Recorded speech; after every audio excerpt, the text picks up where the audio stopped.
So basically, this week's Parsha Mishpatim is going to be covering Exodus chapter 21, verse 1 through 24:18. So I guess before we totally jump in, what did we kind of hit highlights for this last week's Parsha to kind of lead us into this week? Well, last week's was the Parsha. This is when God came down to Mount Sinai and it all began. Nice. So it's the Ten Commandments and it's the revelation at Sinai. And this is when we became a people, a chosen people. So the highlight, I think, for all generations to come, aside from the actual information, the Ten Commandments, the highlight was that God came down to Mount Sinai. In other words, the Torah was not given in heaven. God came down to give us the Torah, to give us the commandments, which means the commandments are addressed to this world, not to some heavenly world. Nice. Hunting grounds, to our habitat, rather than asking us to come up to heaven. That's I think, a very powerful principle in all of commandments, Torah, morality, that it all applies to this world and to the conditions of this world, which is why it's followed by this week's Parsha, which is Mishpatim, the commandments that are rational and earthy, that pertain to human activity, to human behavior, and to human nature. So the word Mishpatim is really a category of mitzvahs, the ones that are rational and have an obvious, visible benefit to life on earth. There are also commandments that are completely super-rational. They don't seem to have any effect on life on earth. They don't seem to have any practical, pragmatic benefit. They don't seem to be in any way necessary. They are chukim. These are God's instructions that are mysterious, that don't seem to have any reason. And then there's a third category of mitzvahs that are testimonial. Like we observe Shabbos, testifying to the fact that God created the world in 6 days and rested on the seventh. We observe Passover to commemorate the coming out of Egypt, and so on. So these are testimonial. They testify to some fact or some event. So the Mishpatim of this week are commandments that make sense, that are, if they hadn't been given, they should have been. If Right. there was no such law, there should have been such a law. So what do we cover? We cover laws like the laws of a servant, what the rights of the servant are, and so on. Then the penalty for murder, for kidnapping, for mugging, injury, and for theft. We also have laws concerning damages to property. We have laws concerning the responsibilities of a guardian. If I entrust something to you and it gets damaged, to what degree are you responsible? For what are you responsible? And so on. These are all very rational, human, natural, reasonable laws. But then we are surprised with the commandment not to mix meat and milk. Not mixing meat and milk is not a rational mitzvah. It doesn't seem to have any human benefit. Or the reverse. Mixing meat and milk doesn't seem to have any detrimental effect. So why the separation? No reason given. in the text of it, in the way that it's worded in the Hebrew language, does it read as simple as it appears to read in the English, where it makes it look like, says, "Do not cook a kid in its mother's milk"? It almost seems like it's saying, as long as you are, if there's two different, like family of like cows or goats or whatever, then it would be okay. So on the surface, it looks like, it almost looks like it could be a compassionate thing that Hashem has set up for, it says, don't take one animal and its young on the same day, shed it free. And so is there a connection there, or is there just kind of coincidental that it's worded that way? Well, it's not coincidental, of course. Okay. But it is repeated 3 times in the Torah. Do not cook a goat in its mother's milk, a kid in its mother's milk. It's repeated 3 times. So each time tells us a little more. But you see, it's so interesting how, although the wording, the scripture itself, is very terse and very, in some cases, mysterious, yet we know exactly what it means. And that's not commentary. That's how it was understood when it was given. So when Moshe came off the mountain with those commandments, he knew what they meant. Right. Because it was explained to him. So many of the commandments, we would have no idea how to do it or what it means just from the words themselves. Like tefillin, put these words as frontlets between your eyes. Which words? What's a frontlet? How do you put them? You write them on your forehead? What exactly does it mean? And it's miraculous, really supernatural, that over all the years since the giving of the Torah, we never forgot, or we never got distracted, or no one ever introduced another definition. We always knew what tefillin were. Now, it doesn't say anything in the Torah about them being made of leather. It doesn't say any place about it being a scroll with the words of the Shema and so on. It doesn't say any place that it has to have straps. It doesn't say any place that it has to be black. And yet we know. And there's never been a moment when we got confused. So all the commandments are totally dependent on the oral law, the stuff that Moses was told but did not write down. Without that, we would be lost. You know, it's interesting, the way you're presenting this, it's making me think of something, because I hear people argue it all the time. So, well, they would say, well, if it wasn't written, then it wasn't important. But just in a practical application to confirm what you're saying, I can tell you right now, for example, my wife sends me to the store from time to time to pick up things for her baking needs, and she'll say, tell me to pick up some yeast, some flour, and this other stuff, and I can go to the store and I can get exactly what she wants. But if she gave that same list to anybody else, they would go and get what they thought she wanted and come back, and it would be a disaster, because it was the wrong kind of yeast, wrong brand of flour, all these things. But how is it that I know? It's because I live it day after day after, and my kids even know. Everybody in my family, even one of my brothers even knows. Why? Because they live with us, they experience it. So what you're saying is a really beautiful thing. It's amazing. It's refreshing. I love it. There's a comedian who says, I sent my husband to do the shopping, and I gave him a list of 13 things to buy. And she numbered them, 1 to 13. And he thought it meant 1 of the first item, 2 of the second item. So he came back with number 13, 13 bags of flour. Oh, that's awesome. Oh, my gosh. Oh, boy.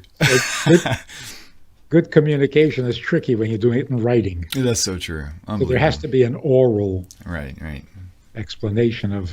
That's awesome. Here's a beautiful thing here. Why does the Parsha introduce a commandment that has no rational purpose into a parsha that is meant to be all rational. There are 53 mitzvahs. This is a very rich parsha. 53 of the 613 commandments are in this week's portion. Wow. So the meaning of it is, those commandments that have a reason, and therefore they belong to that category of rational, explainable commandments. If you go a little deeper, behind the reason, there is an irrational, super-rational imperative. It's God's will. So no matter how reasonable the commandment is, that reason is not the whole story. Because even the commandment against murder,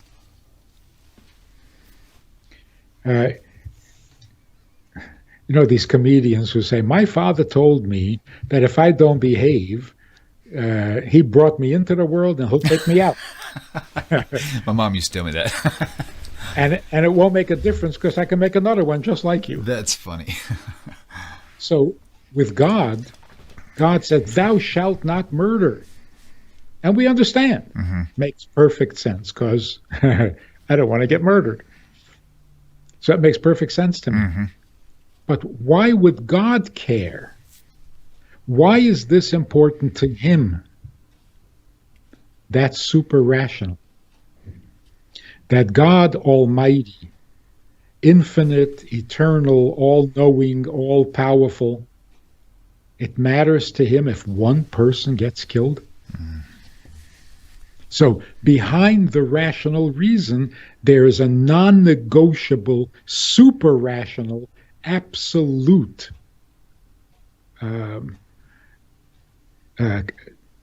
need for this to happen that is completely immovable. There's no wiggle room. So it's more than the reason. There's more to the commandment than the reason. And in that sense, all commandments are super rational. For example, you should celebrate Passover to remember that you came out of Egypt. Oh, that makes sense. No, it doesn't. Why does God need you to remember that you came out of Egypt? In other words, what's the reason for the reason? It's because this is his need. This is God. This is him. And sometimes he expresses himself bluntly without giving a reason. And sometimes he adds a reasonable explanation.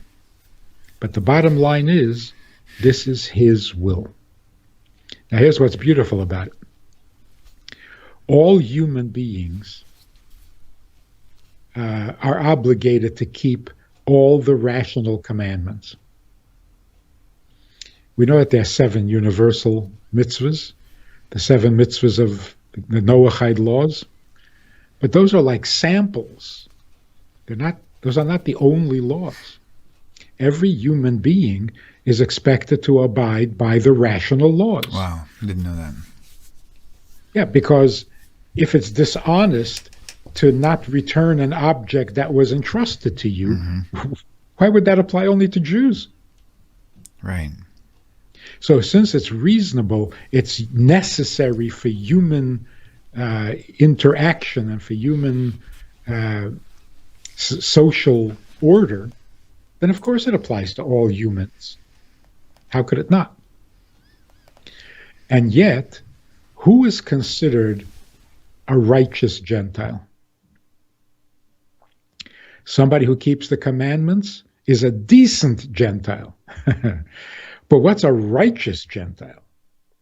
Someone who keeps the commandments that are rational for the irrational reason that God wants it. That amazing? That is amazing.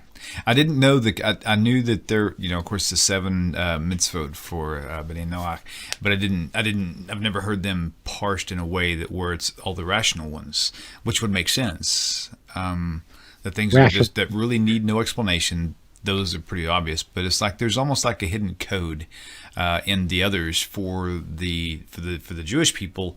And it's almost, I kind of perceive it, maybe it's kind of like a combination to a lock.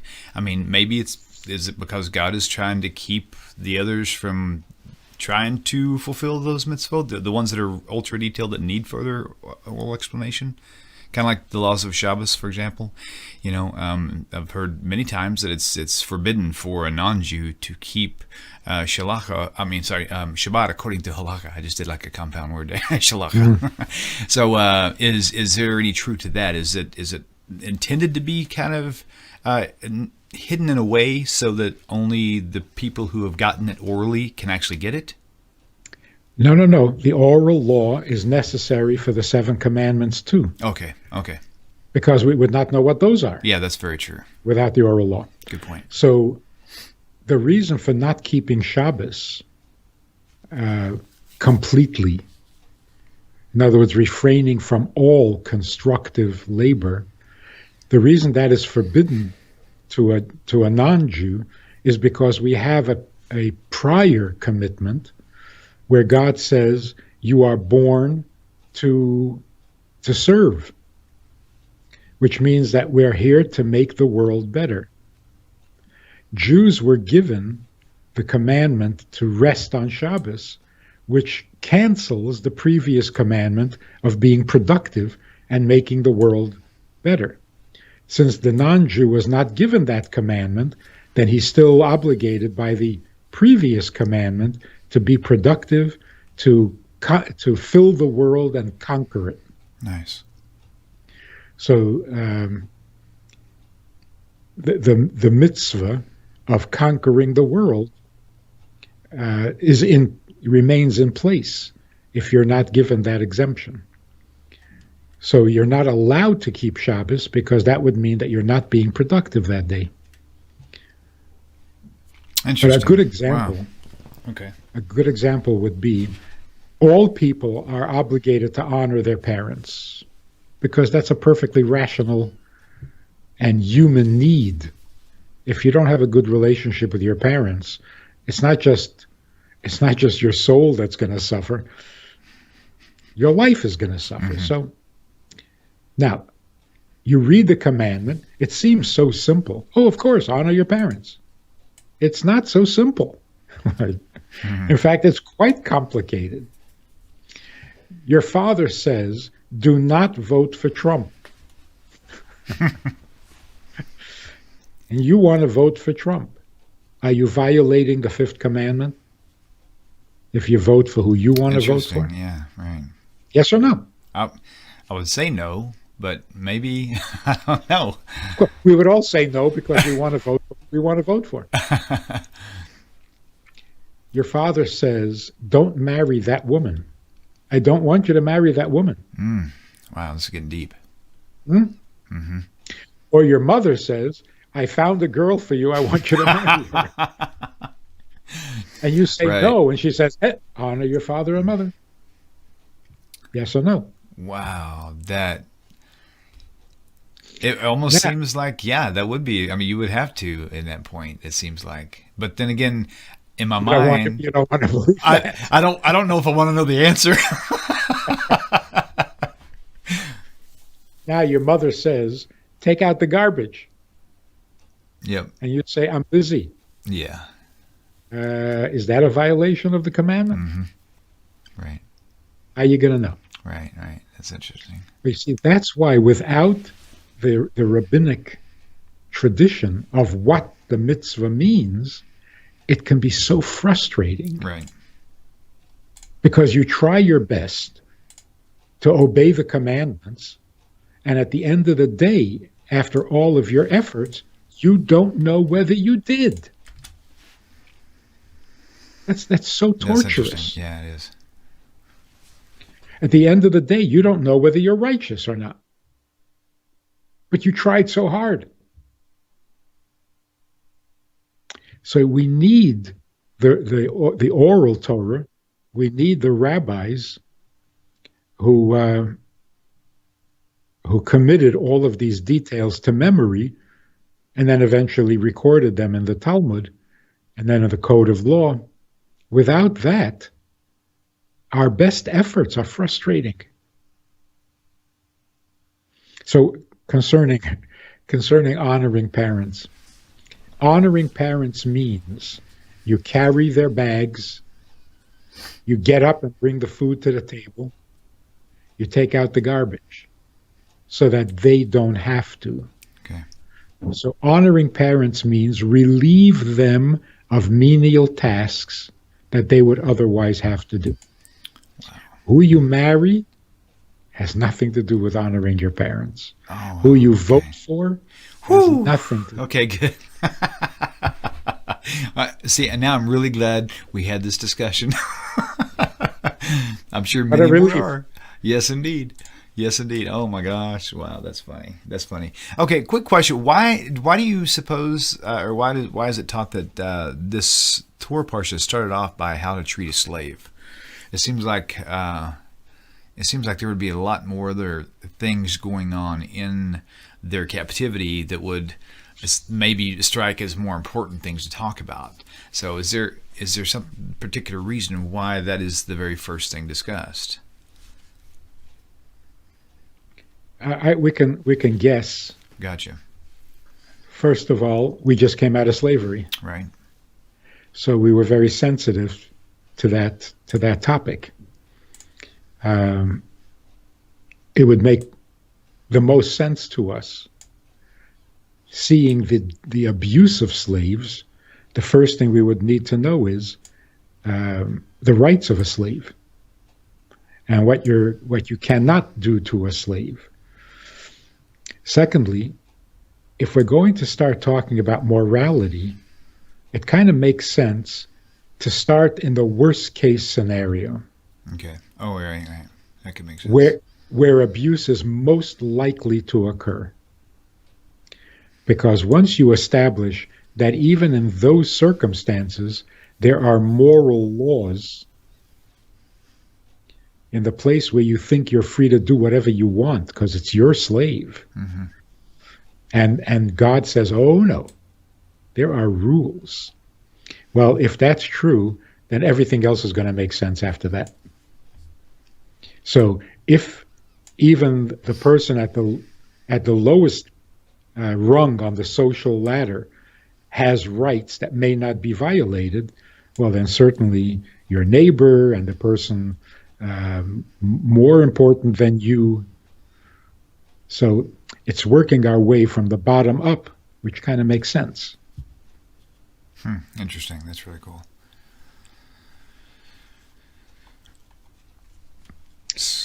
It also has another message, and that is the worst circumstances, the most unpleasant of circumstances, offers opportunity for the moral high ground. Before you change anything, I mean, today slavery is not acceptable at all, no matter how well you treat a slave. Mm-hmm. But even before we got there, there's always a moral opportunity. There's always room for moral decision making, no matter what the circumstances. So, for example, the laws of slaves, as it's written in the Torah, would today best be applied to the laws of prisoners. How do you treat a prisoner? Really? Oh, wow. I never would have thought about that. And there's a lot of improvement necessary in how we treat prisoners in our prisons. How about that? There's a need for a vast moral improvement. Sure. But you see, people don't pay attention. They're prisoners. That's why the Torah begins with the person who is most likely to get abused. And says, even those people, they have They have a dignity, and you have to treat them like human beings. They're at a social disadvantage, but not a human disadvantage. Wow.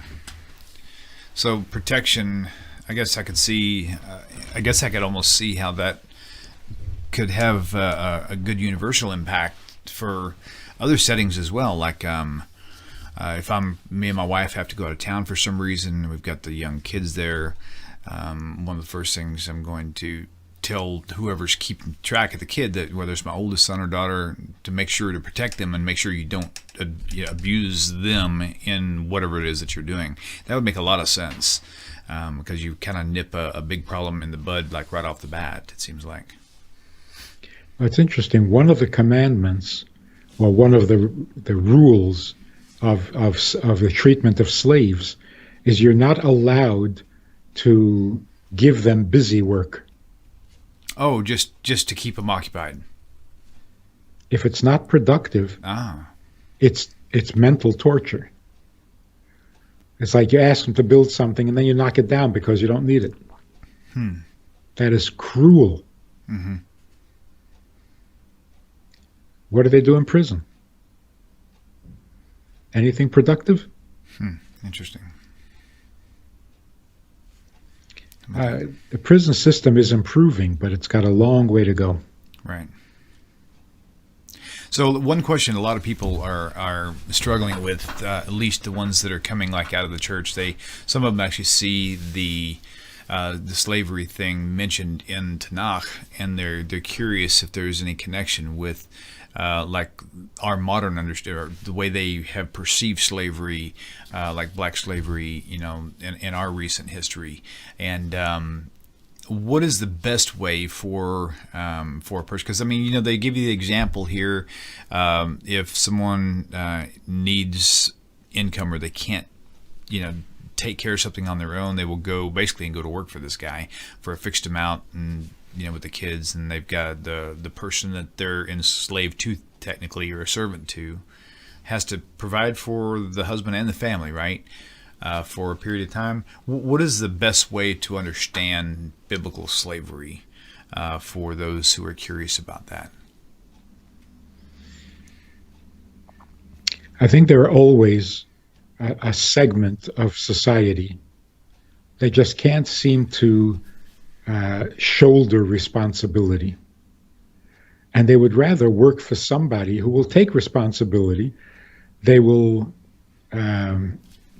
give away their time and their income, which all belongs to the owner, to the master, in exchange for living conditions, a place to live, and they don't have to deal with business, they don't have to have bills, they don't have to pay mortgages. And in the olden days, when making a living or having a job was practically impossible, there was a large part of society that needed to be taken in and given productive work in exchange for room and board. Right? So the Torah tells you the moral way, the right way, the sensitive way of treating a person who is completely dependent on you. But what we saw is that people can't really be trusted to handle that kind of power, because power corrupts. Right? So in our times, we realized that we can't do this. We can't be benevolent owners, because it's gonna get to us and we're gonna abuse it. So better to just not allow slavery at all, because it takes a very special person to be able to have that power and not abuse it. Right. And it's very difficult for me to even perceive anything different than what you mentioned, because I know a lot of people who are really good, but for a slave owner, if you will, to treat their slave as good as halacha would express, if you've only got one pillow, you have to give the pillow to your slave, and that sort of thing. That's a wonderful rule, in my opinion, but in my mind, I'm thinking, Man, that would be that would be just weird to have to go through that. It's like, it seems like taking on a servant would almost be more not troublesome, maybe, I don't know, on the actual person that's actually got the slave. So that was a huge responsibility. It's very strange. And then of course you see, like in verse 7, it says, if a man sells his daughter to be a maidservant, and some people are reading this and they're thinking, what, are you kidding me? You mean the Torah would actually allow a man to sell his daughter for whatever reason? Could you give us a little bit of input on that? Well, again, it does not mean you sell her life. You're selling her productivity, her service, not her person. Okay. You can't abuse a person. So again, it was the same thing. Like, where does a girl, if she has to be on her own, how is she going to support herself? Mm-hmm. What did people do back then? So aside from growing vegetables, well, what is it? The hunters gatherers. So it was a good social or economic arrangement, but again, it was very sorely testing the morality of the owner. Wow. And the same is true with a dictatorship. You know, people think a benevolent dictator, wouldn't that be a nice thing? Give him a lot of power so he can really run the country, and trust his benevolence to not abuse the people. Yeah, sounds really nice. I wouldn't trust it. Well, I'll tell you what, it's definitely odd in many senses, in a way. You know, I mean, it does seem like it's almost kind of parallels the law whenever, you know how it's mentioned whenever when you go to war and then you find some woman that you want to take for a wife, and it says, but you can't take her right then. You've got to let her grow her hair out and her nails out, make her become like obnoxious to you, and then, you know, and then after a certain amount of time you're allowed to. At that point, is there any connection in possibly the motive? I know it may just be speculation to do so, but in the motive of handling it that way, sort of like for what we're talking about here with the slave master, if you will, is it maybe a way to just say, hey, don't get all excited, because if you do take this one, you're going to have all this responsibility, so make sure that you're even willing to do it. It's not just like, you know, you're going to make all this money off of it, and it's going to be, you know, bless the master sort of thing. It's going to be a shared relationship. Yeah. In that case, it's really trying to curb otherwise malicious intent, sort of, I guess, right? Well, the tendency in war is to just take whatever you want without thought of consideration of others. Right. So this is like a wanton, out of control passion that the Torah is trying to harness and put a little lid on it. So yes, you're going to have a big passion and you're going to want this beautiful woman, but you can't just help yourself. I won't say no to you, but there are certain conditions, and that cools off the unbridled passion. One question that came up on YouTube just now by Zanadu 172, it said, is it like you have to, if you have a business, before you can pay yourself, you have to pay your employees first? Is that kind of how that works? Well, that I think is the essence of morality. Right. If I can give you a definition. Okay. What is the definition of morality? The definition is, if you have advantage over another person, you may not use that to your advantage. Wow. That's morality. Wow. So morality means the strong may not abuse the weak. The rich may not abuse the poor. Those who know may not mislead those who don't know. So it's kind of like placing a stumbling block before the blind, in a way, right? Because there are advantages and disadvantages. Morality says you may not capitalize on that. You were given more strength, but you can't use it at somebody else's expense. you were given more importance and significance in your society, you may not use that against somebody else. That's morality. But imagine if all people were perfectly equal. No one is stronger, no one is smarter, no one is richer, no one is more privileged. What would morality be? Mm-hmm. There'd be none. Wow. So the idea, like the socialist idea, let's all have equal amount of wealth, equal amount of influence, equal amount of power. And then there'll be nothing to compete for. So we'll all be moral. No, you'd be amoral. You would never exercise a moral muscle. It's only when there are advantages and disadvantages and you choose the moral way rather than the convenient way. So whatever advantage you have, you may not use it against the disadvantage.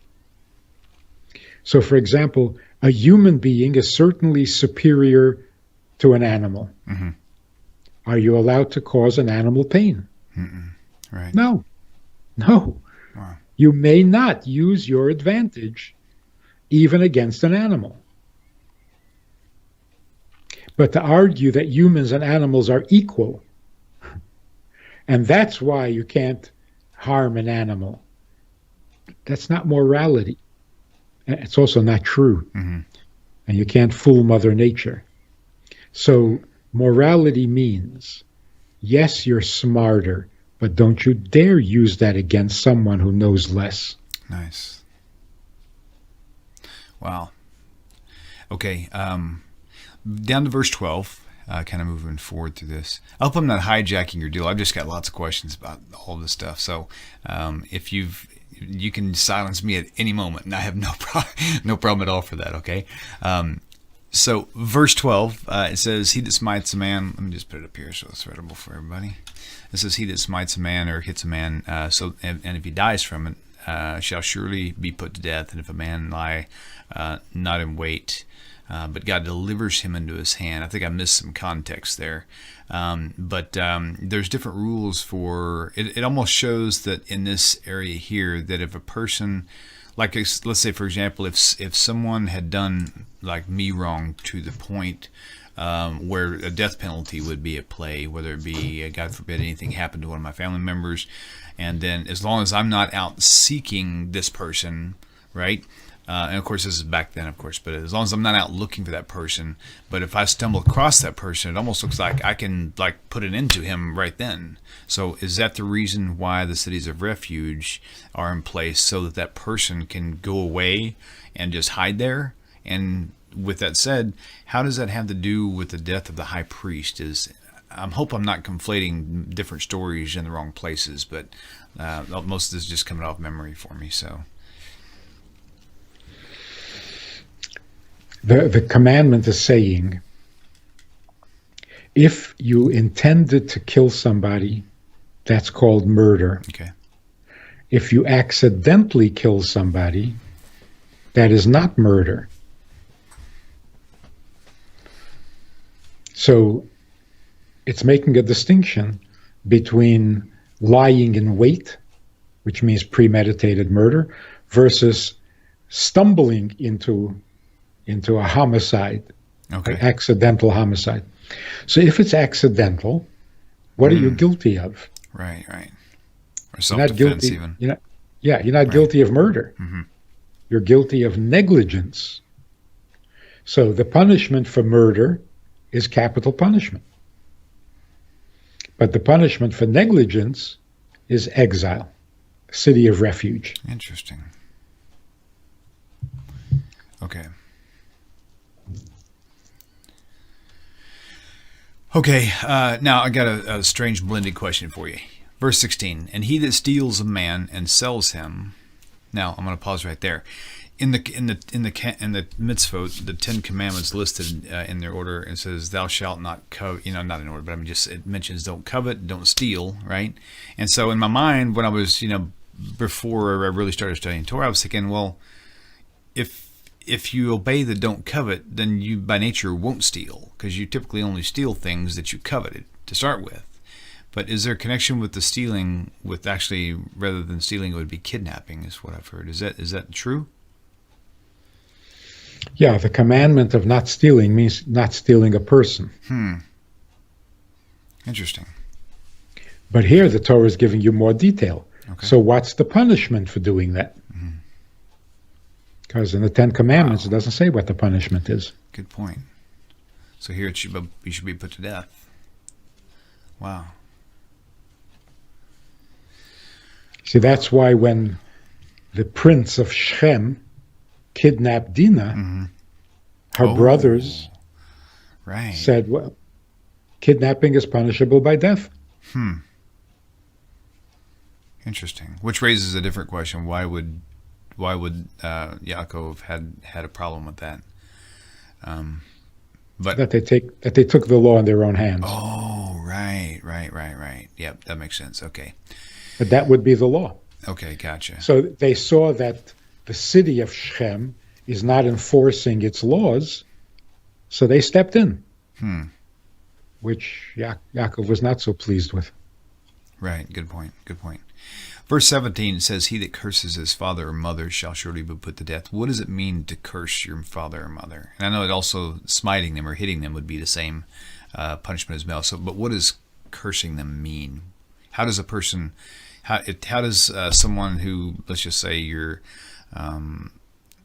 poster child for prison, how would that person have done the curse that the Torah speaks of to his mother or father, in a sense? And I'm using that example as just because we're trying to picture a bad person here who would do such a thing. So, yeah, it does not mean using four-letter words.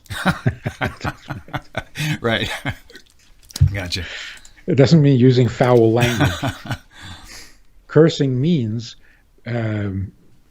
asking for terrible events to happen to the person using God's name. Wow. Like, God should do such and such to you. I see. That's called cursing. Got it. Okay, here's yet another good question for you. Let's see if this time. Okay, actually, this I am conflating two thoughts, but I think that there is not a parallel, but there is a similar mentioning when it comes to disciplining the child. I believe it's in Proverbs. I think there's like 7 different places in Proverbs that, basically says or directly says or implies, spare the rod, spoil the child, and it mentions sort of this phrase. It says, after one hits another with a stone or with his fist, and he dies, or he does not die, but he's just bedridden. If he rises again and walks abroad on his staff, then then he that smote him or that hit him shall be acquitted. Only he shall pay for the loss of his time. Now, the reason why I was kind of connecting the Proverbs statement, it says something almost in similar language. It says, if your child is rebellious or disobedient, you shall strike them with the rod. Surely if you beat him with the rod, he will not die. And so there's like an implication there, not just condoning child abuse, nothing like that. I get that. But I mean, there seems to be, God has maximum limitations all the way across Torah for every law. And so with this situation, how could, like this verse 19 scenario, what would be a good practical example of something like that in our time today, verse 18 and 19, where it talks about, if you get in a fight, you see it on the news all the time, someone shot so-and-so or whatever, but he didn't die, he's actually in the hospital, he recovers. So is that saying that really the only thing that he should be punished by is just, or shall I say, the penalty for his action should only be that of paying for his recovery? Is there more to it than that? Yeah, there's more. Okay. You pay for the recovery, meaning doctor bills. Right. You also pay for the time that he couldn't work, missed work. Okay. You also pay for the shame that you brought. See, now we're getting somewhere, right? So there's a lot of consequence. Wow. But let me give you the Hasidic understanding of the rod. Okay. Spare the rod and spoil the child.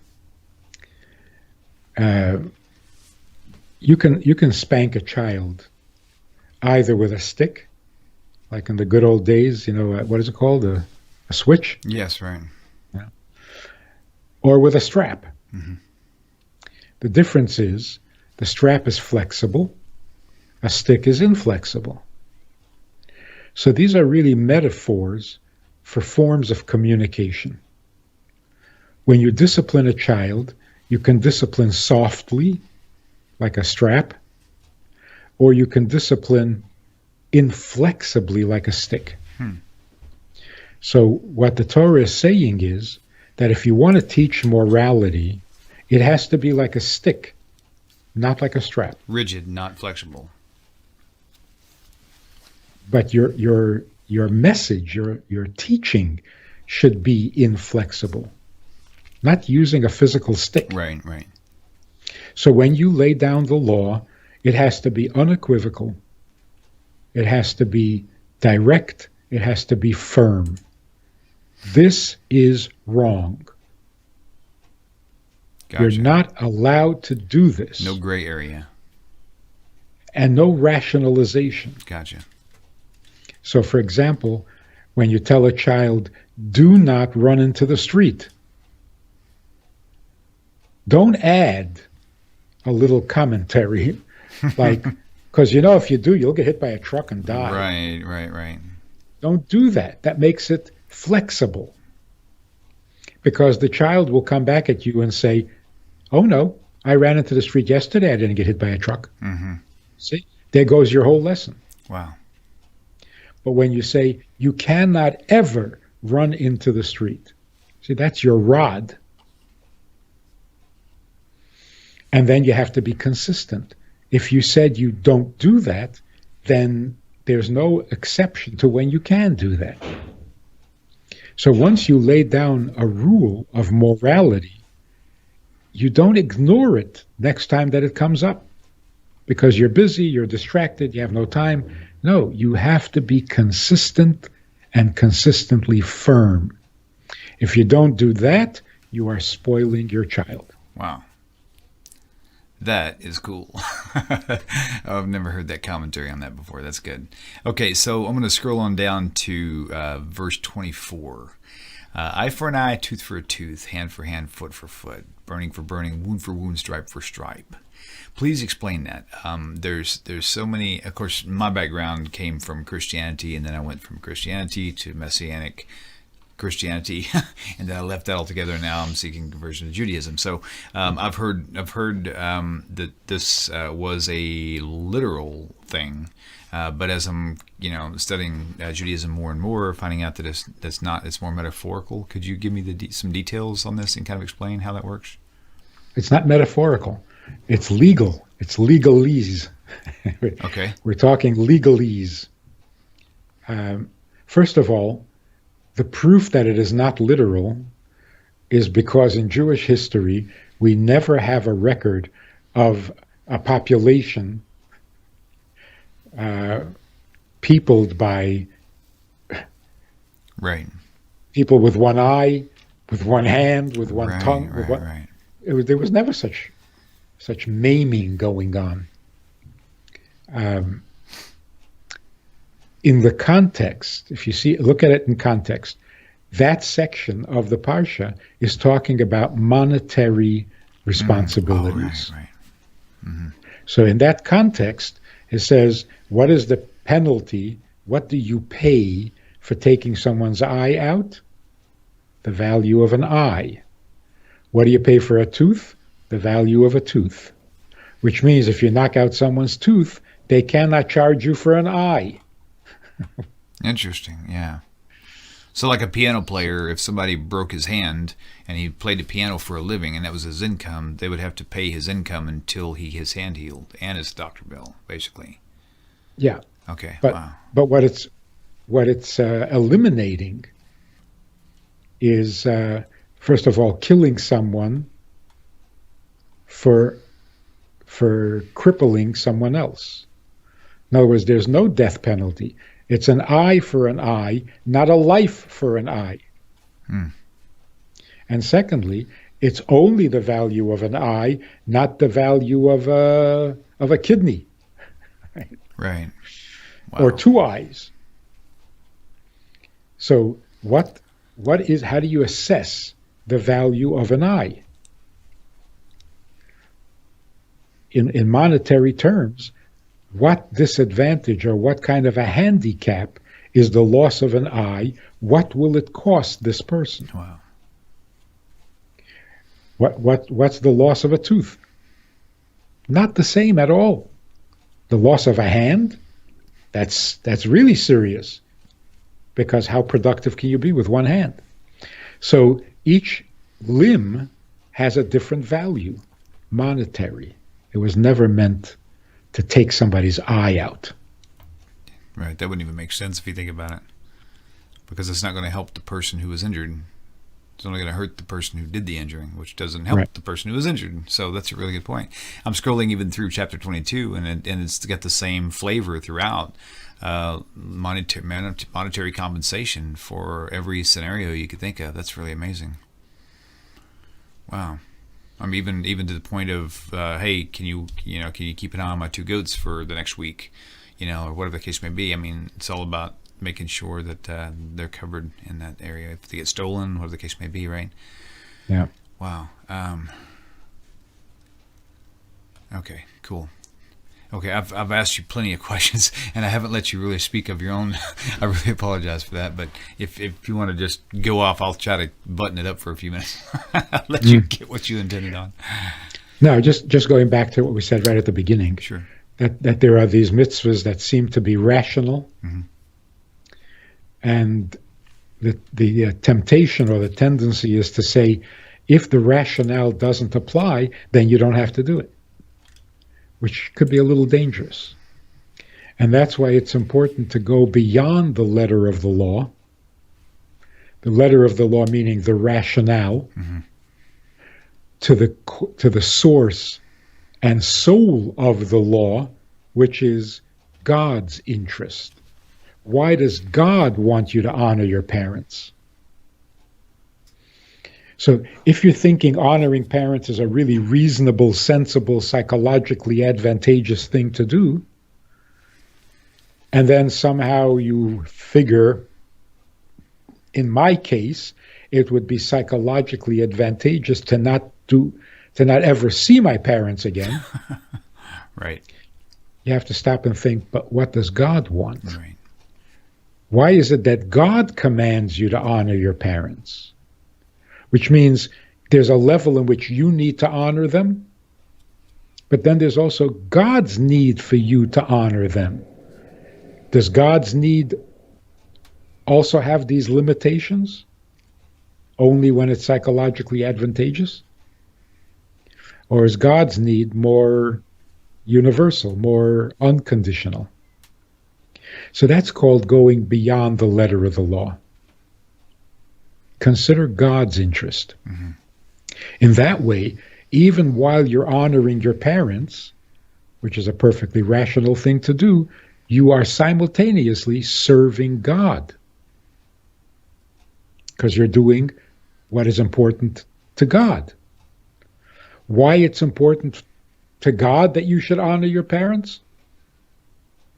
How will we ever know? But that it is important to him, we know because it's his commandment. It's like this guy who said to me, I tried observing the Shabbos, but I don't need this. I said, I know, because you didn't create the world in 6 days. It's not your Shabbos. It's God's Shabbos, and he wants you to keep it with him. Right. So I say, I don't need this. Of course you don't need this. You do it in service of him. So that's called beyond the letter of the law. Nice. And that's why in the Hebrew, there is no expression that says righteous Gentile. There's no such expression.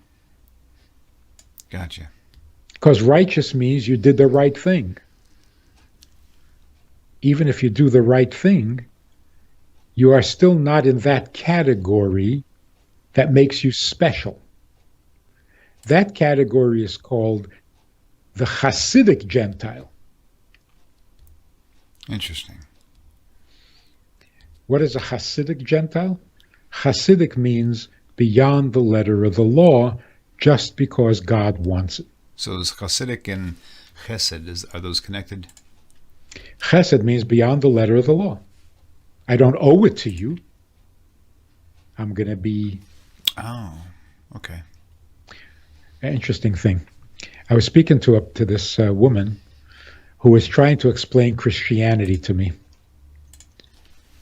And she said, she gives me the whole explanation of how to get to heaven, you used to have requirements. You had to perform all 613 commandments. But then Christianity offers you access to heaven on grace. So you don't have to keep all the commandments.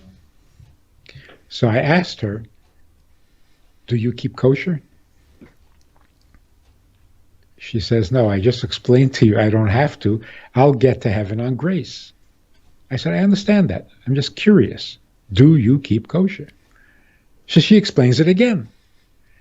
And I said, believe me, I heard what you said and I understand it. I just want to know whether you're keeping kosher. Say yes or no. She says, why are you asking me this? I said, because it seems to me that you really love God. So I'm wondering whether you're keeping kosher, even though you can get to heaven without it. Are you keeping kosher just because you know that he prefers kosher? Nice. Just for him. And she got very confused. That had never occurred to her. So even if it's true that you can get to heaven without the mitzvah, it's his mitzvah. Wouldn't you do it for him? Right. No, if I can get to heaven without it, why should I? Right. That's not called serving God. Serving yourself. Interesting. So even those mitzvahs that everybody is obligated to keep because it's rational and necessary for the good life on earth, even those are his commandments. There's more to it than the reasonable, rational purpose. There's also a divine purpose. And if we keep that in mind, then every commandment takes on an additional dimension of significance, importance, and holiness. It's not just a reasonable thing to do, it's also the divine thing to do. So that's when you're a Hasidic Gentile. You don't only behave properly, but you're doing it because you know how interested God is. Then you are the special person who is guaranteed a portion in the world to come. And that would make perfect sense. So many different thoughts are flooding through my head, like with my relationship with my children, using that same example like what you had asked the lady regarding when she approached you with Christianity, and you can have different scenarios with, parents with one child who's always trying to please mom and dad, and the other one's maybe on a stem of rebellion, and you can definitely tell the difference between the two, and the one who is wanting to do the best thing, whether they like it or not, and just doing it because we do, you can bet they will be the ones who will be rewarded the most with it, so it makes a lot of good sense. So, wow, this is a very touching Parsha in the sense of things. It's, I think it pretty much covers every person in every walk of life, whether you're in business for yourself or or you're not in business, you're just a 14-year-old living at home. How do you treat your baby brother or your whatever, or your mom, dad? Wow. You see, every parsha really is touching. Yeah. Just by the fact for the Jew, because every parsha is God said to Moshe, "Speak to the children of Israel." That God expresses his needs to us. Speak to the children of Israel. tell them this about me. Tell them that about me. I like this. I think like this. I want that. Just the fact that there's always tell the Jewish people. That's so personal. And we take it like, okay, another instruction coming down. It's very personal. I'll tell you something funny that happened between me and my wife. We had we were married now for going on 17 years, and about 11 years into our marriage, I found out something. It was just something silly. Well, I thought it was silly at first, but then whenever I heard her tell me and explain it to me, it changed the way I viewed it. So basically, what it was every time I would shower, when I was done, I would always take the towel and drape it across the shower bar, okay? And so that it would be fully spread out to expose every square inch to air so it would dry out faster.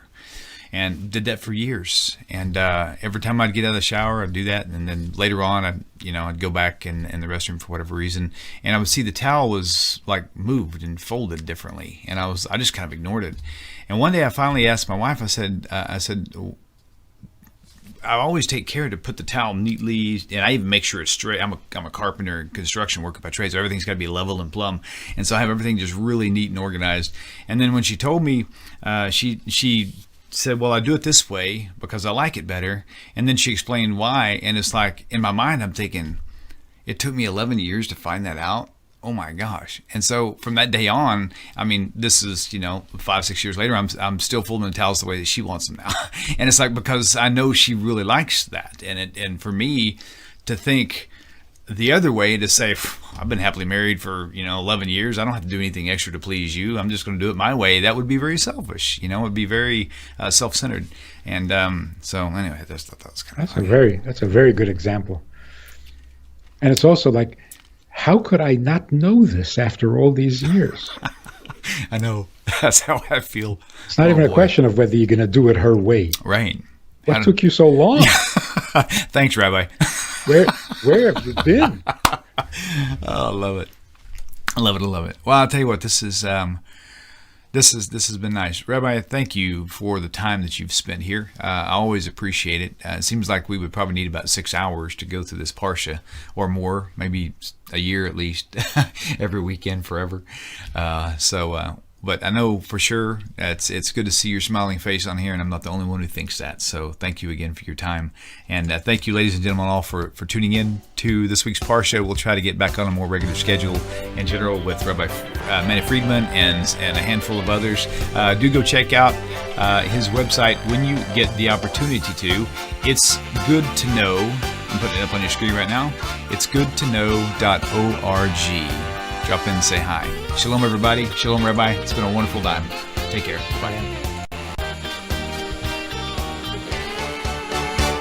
אני אתה אתם תמיד כולם ביחד חשוב מכל חשוב והכרחי להיות ביחד איפוק זו העוצמה ויתור זו הגדולה השאיפה